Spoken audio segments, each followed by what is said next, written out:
Well, hi there, folks. This is your host, ID Jester. Welcome to a brand new Let's Try a New Game.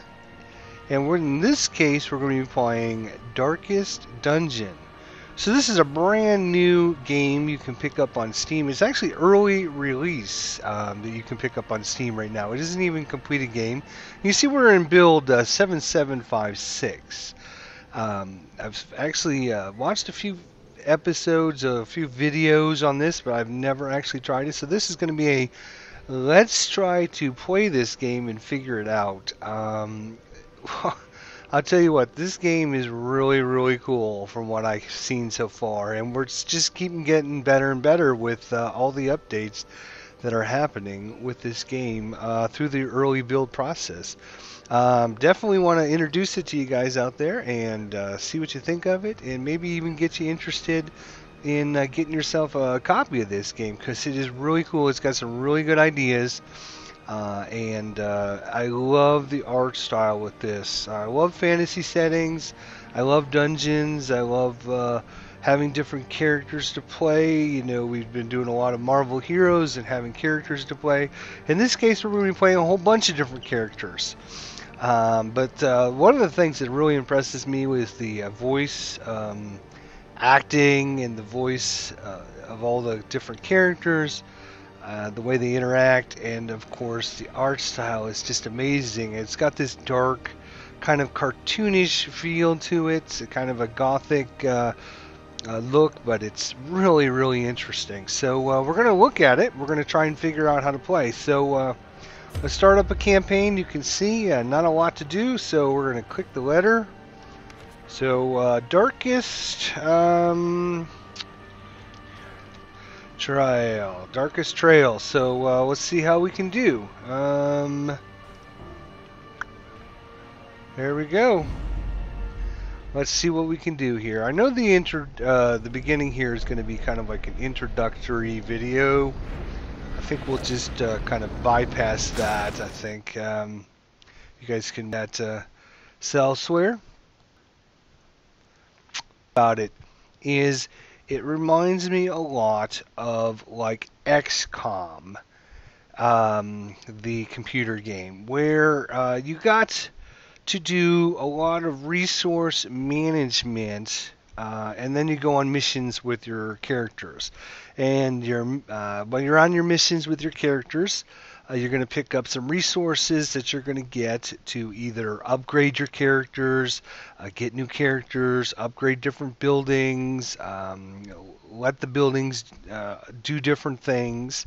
And so it's kind of XCOM-ish in that way. The combat is totally different, but we'll look at that when we get to it. So let's press space to continue. So here's the kind of the tutorial, and a lot of pop-up messages that'll come up. We're just going to kind of bypass these. So basically, to kind of give you an introductory, I just love this art style. It's just so amazing. It's so good.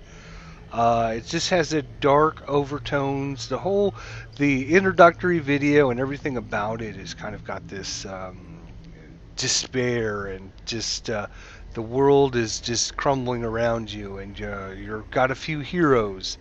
I should mention that heroes in this game, if they die, they're dead permanently. There is no bringing them back to life or anything.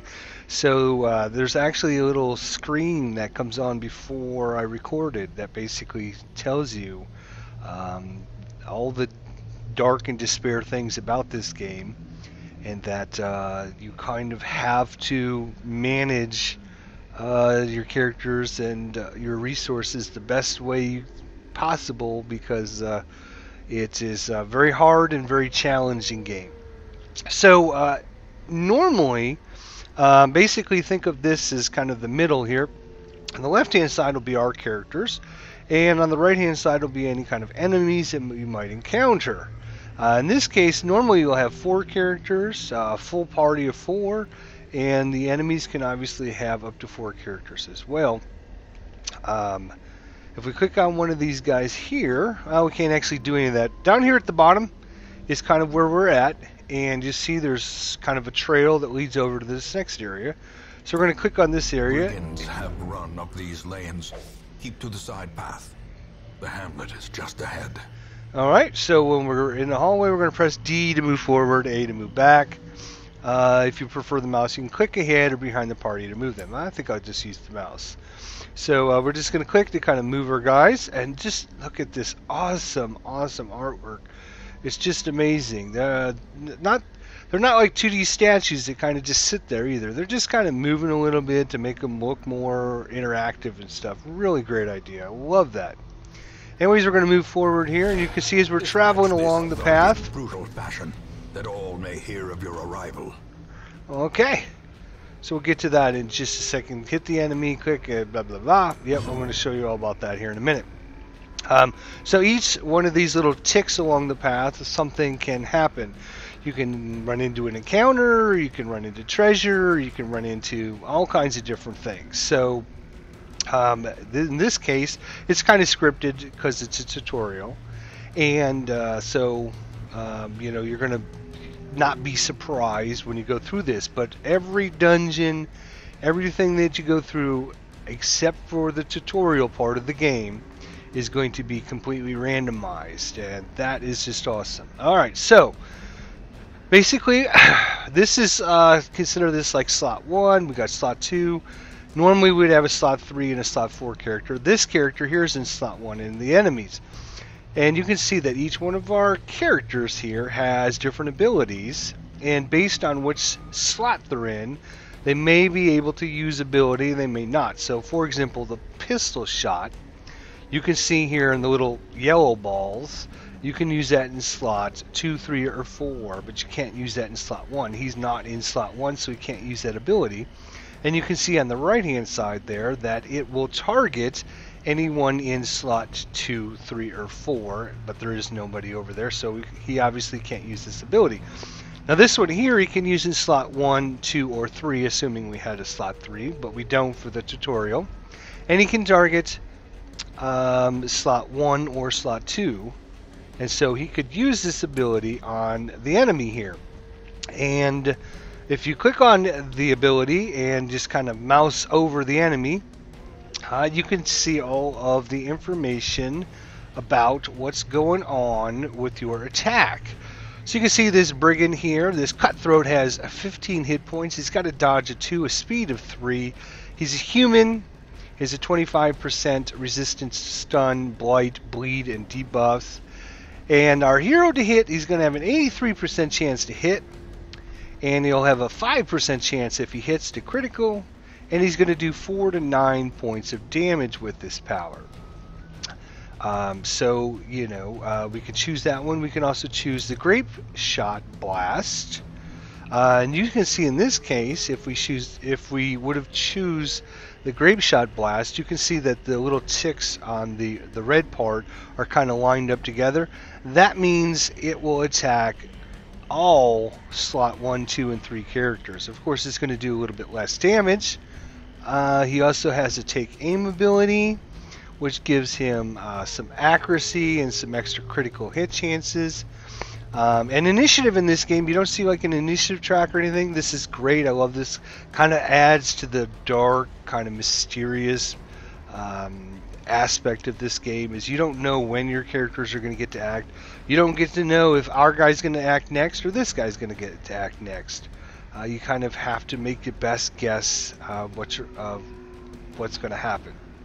In this case, it's randomly rolled at each round. It's round number 1 here. And it was rolled randomly, and this guy had 1 initiative. You can also see the information, the stats and stuff about our character here. It normally has a 75% accuracy, etc., etc., his damage, his speed, and all this. And these are his current equipped weapon and item, armor, I guess I should say. So we're going to go ahead and try the open vein attack and just watch this awesome art. Just look at that. That is just so cool. It just kind of zooms in on the little attack.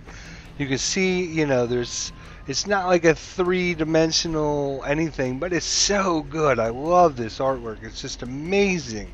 Amazingly good. Fortunately for us, our guy, our Crusader here, actually this guy is a, well, I can't click on him now, but this guy is a Crusader, and he's got some different attacks. And let's figure out which one we want to use. We can use Smite. If we click on Smite, we can see it's going to do between 6 and 13 damage. This guy's got 9 left, so we got about a 50-50 shot.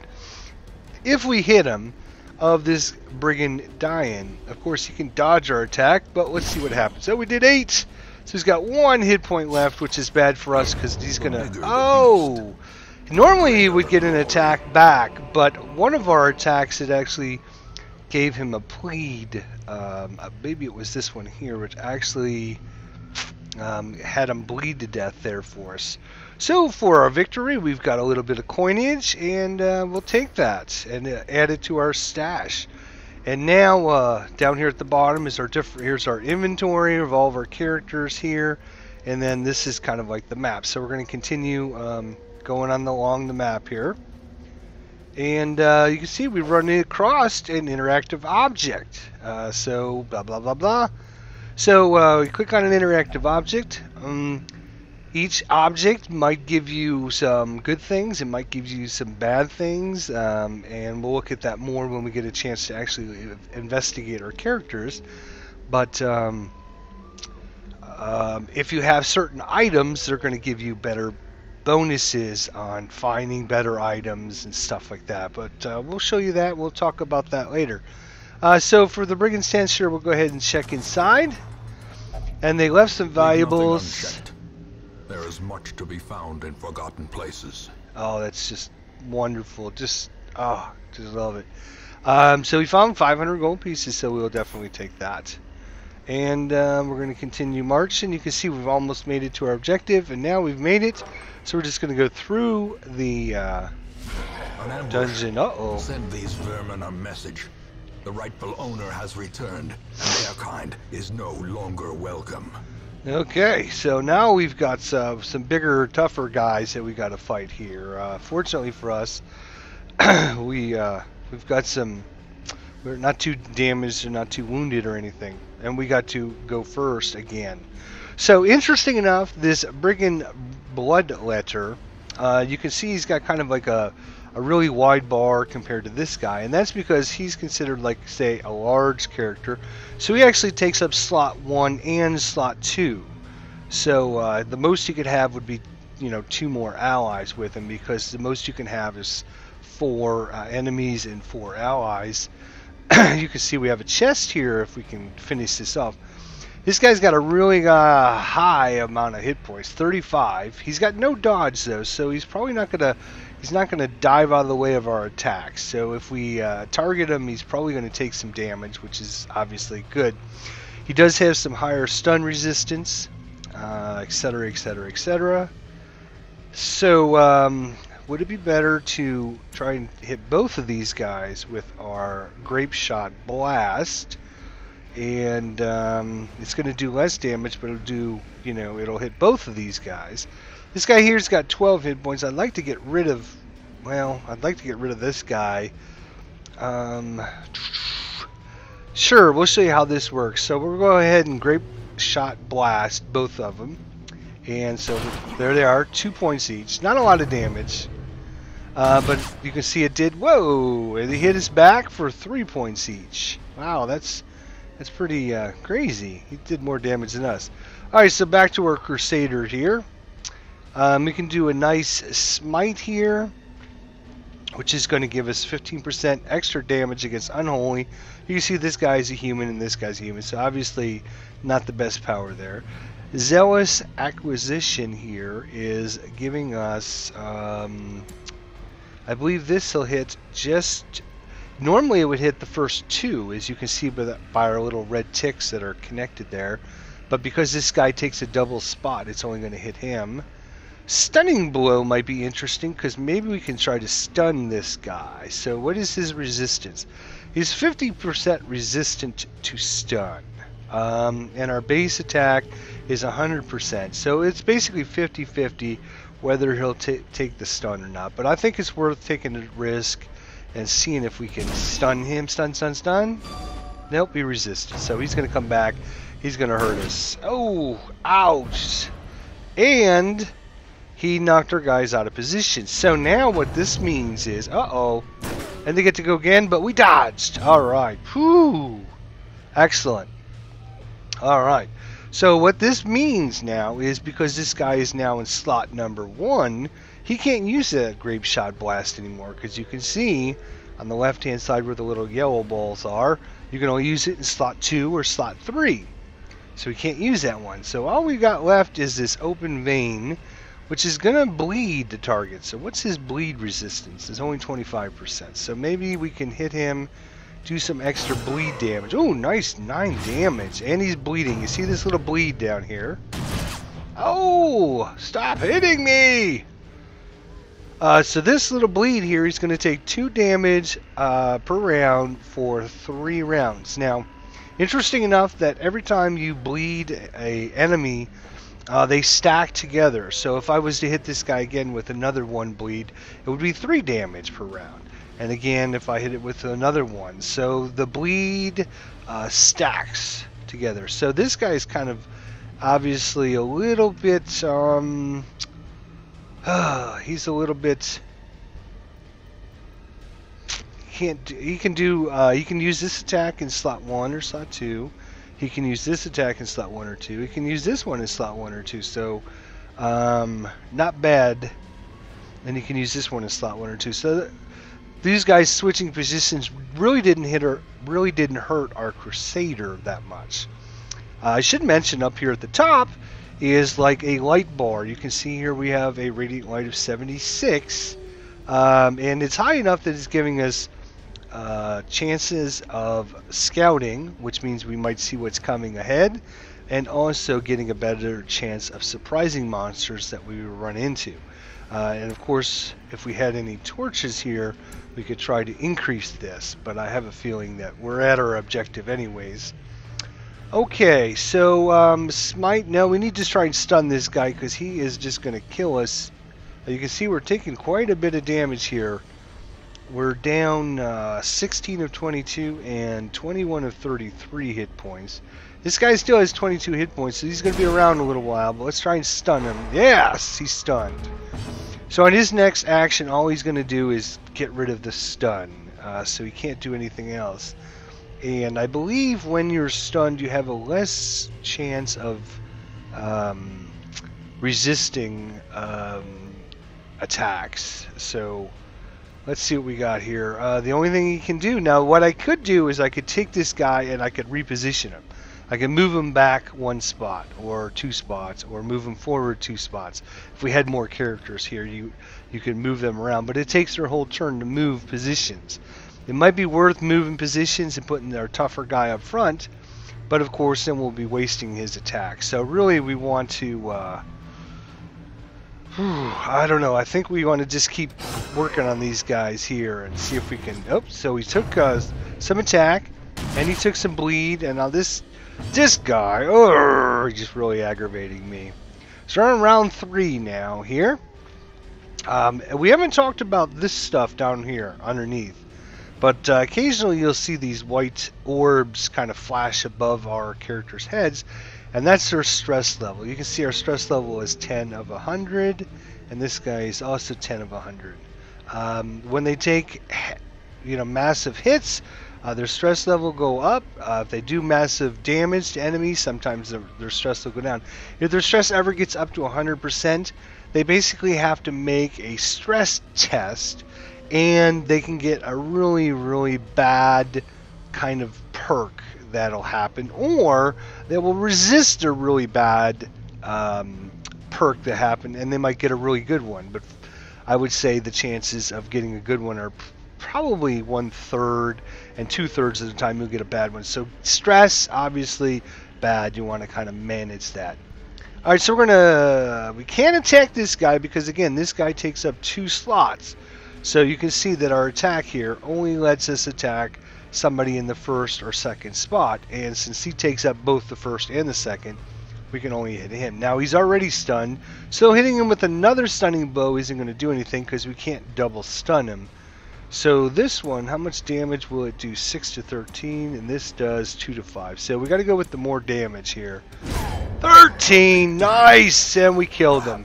All right, you see that little thing right there?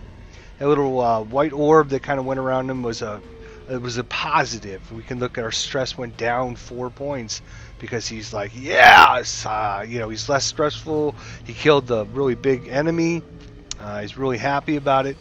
All right, open vein is probably our only choice, and this guy doesn't have too many hit points left. Oh, we almost got him.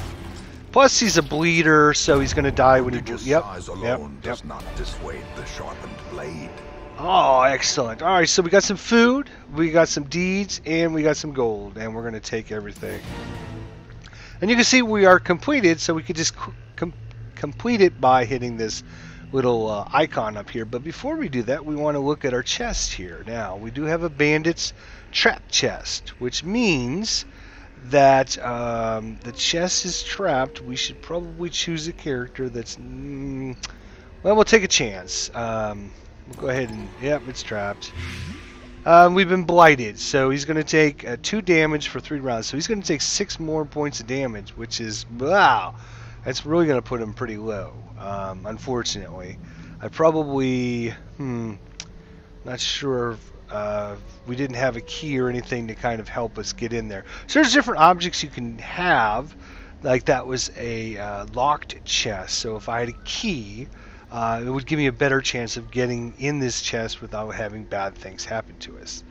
So if we go back to our map, I think we are completed. So we're going to click on our completed button. And there we go. So we have a victory on the old road. And we've completed the quest. So we got 5,000 gold pieces. We picked up 1,400 gold along the way. We also got us 2 deeds. Now, these are... several different resources in this game. There are deeds, which are these here. There are paintings, there are portraits, and something else. I forget what all these things are called, but we'll look at that when they come up. But these are the resources you're going to use to kind of upgrade your buildings. And at the end of every adventure that your guys go on, they have a chance of gaining or acquiring positive or negative traits. So in this case, they both ended up getting a trait. Now let's just find out what this guy got. He got a good one. He got natural eye. So ranged attacks are +5 accuracy. Not that great for him because, well, he doesn't do a lot of ranged attacks. But at least it's a positive and not a negative. Now let's see what this gentleman ended up getting. Oh, he got a good one too. And he got the Weld Explorer, so +20% scouting chance. And the Weld is different kinds of dungeon out there. And so let's go ahead and return to town. And so that was kind of just a little tutorial. Such as it is. This squalid hamlet, these corrupted lands, they are yours now. And you are bound to them. Thank you. All right, so here's our little caretaker screen here, and we have different goals that we're trying to accomplish on with our characters here. So our goal is to defeat the apprentice necromancer, defeat the swine prince, defeat the wizened hag, defeat the necromancer, defeat the swine king, defeat the hag, defeat the necromancer lord, you know, a whole bunch of different things. Different roster goals, etc., etc. So this is kind of just our overview of how we're coming along in our campaign. This is our activity log. It tells us where everything is. So now we've actually went up to level 1. So now we are an apprentice. Yes, we are an apprentice is what they call level 1 characters. And so that's good, actually going up to level 1. There's our little bonuses there. Now that we ended our little activity here, down here at the bottom shows you our total gold. Here's our bus. So these are the different resources. We have 10 bus used to upgrade the town buildings. We have 10 portraits, which are also used to upgrade town buildings. We have 12 deeds used to upgrade town buildings. And we have 20 crests. So we have crests, deeds, portraits, and bus are the different kinds of resources. And we're going to use these, obviously, to upgrade our towns and our buildings. So up here, or on this side of the screen, I guess I should say, is all of our different heroes. And here are 2 current heroes here, Reginald and just dismiss. So if we click on, oops, what did I do?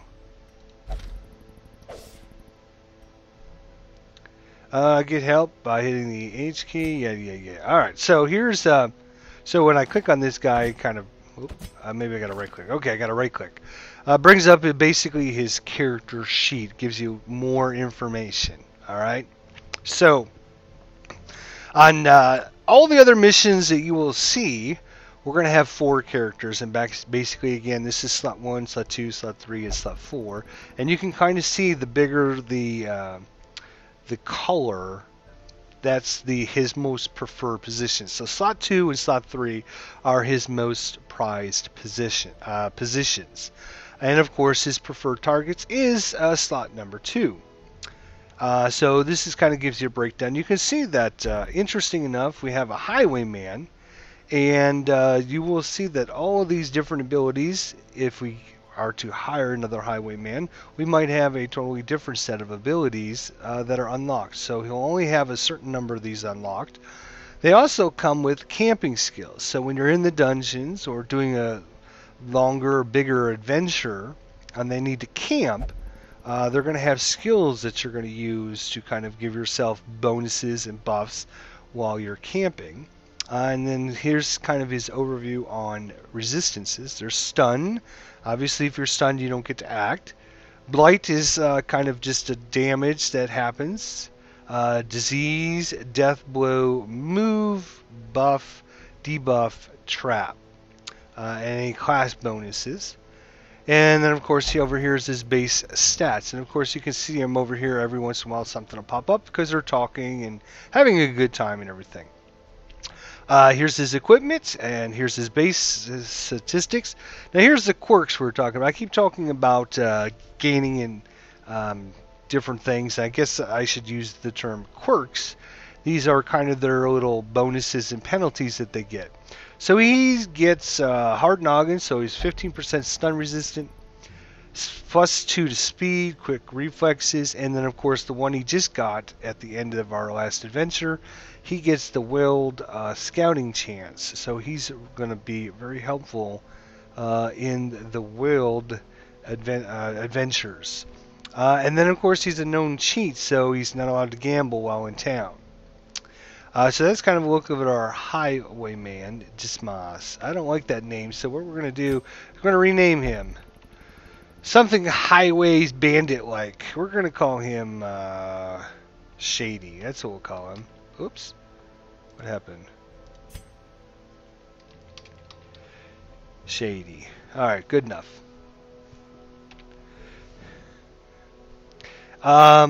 So yeah, there's Shady, our highwayman. And you can see that once we completed our little objective here, getting to town, basically everything, all his stress and everything that he got during the adventure carries over with him. So fortunately for us, we don't have much stress, which is very, very important to manage your character's stress. If they go into a dungeon too stressful, they're going to end up taking a lot of stress while in the dungeon. And then, like I mentioned, if they ever get up to 100% stress, they got to make like a stress test. And 9 times out of 10, if they fail that, they're going to end up getting some kind of bad quirk. And obviously, having bad quirks are going to make your characters less good. You want better quirks. Okay, so here's our town overview. Again, I just love this little look. And there's lots of different buildings and things to click on, and each one to talk about. What is this one? So here's the graveyard.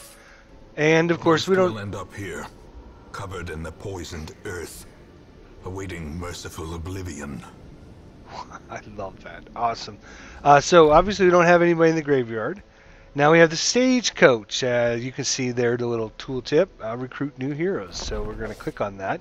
Women and men, soldiers and outlaws, fools and corpses. All will find their way to us now that the road is clear. Yes, we've cleared the road, so now we're going to have stagecoaches coming in, and they're going to bring new guys for us to check out and hire. And you can see that we have a plague doctor here. If we click, right-click the plague doctor, there we go. we can see all of his statistics, see what items he's got, see everything. And he's got tough, which gives him an extra 10% maximum hit points. And he's got no bad quirks. So that's very, very important.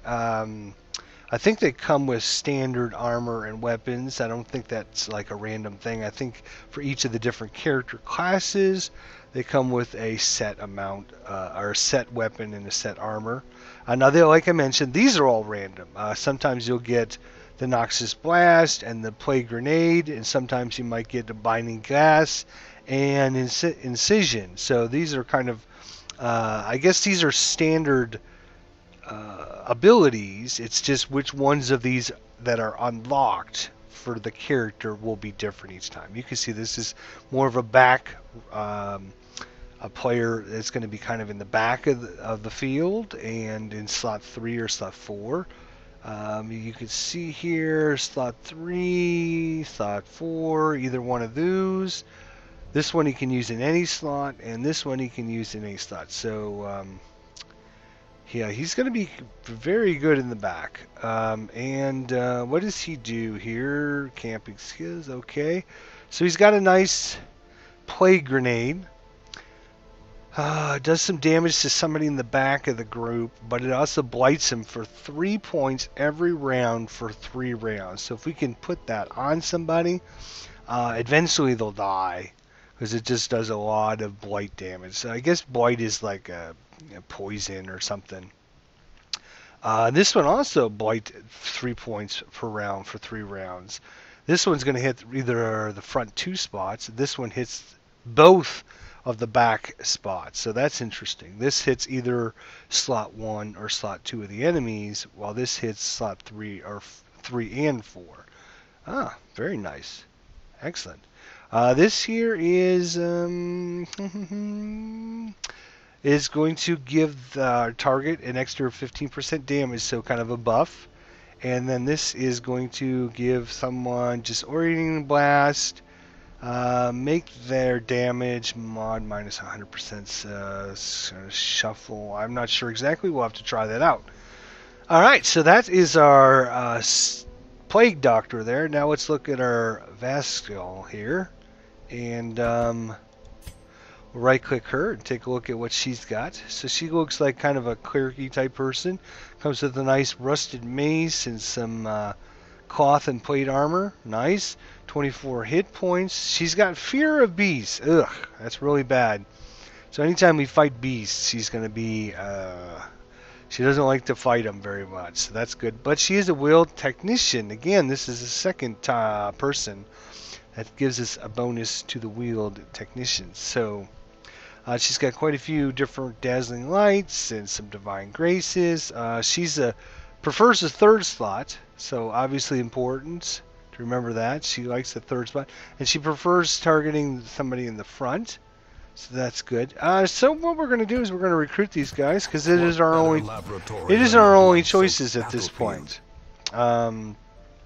We can upgrade our stagecoach, which all of our different resources down here at the bottom, and as you can see, we can get it so we can increase the number of available heroes to 3. So instead of just 2 heroes to choose from each week, we can get it to 3.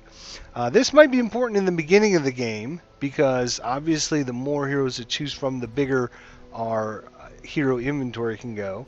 And of course, this is going to increase the size of our roster from 9, right now we have 4 of 9, up to 11. So we can get a couple extra if we wanted to upgrade our barracks.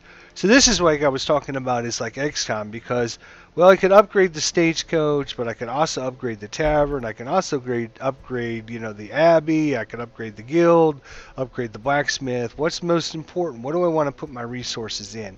And some of this stuff might not be unlocked yet. Yeah, some of this stuff is still locked until we go on our first actual quest here.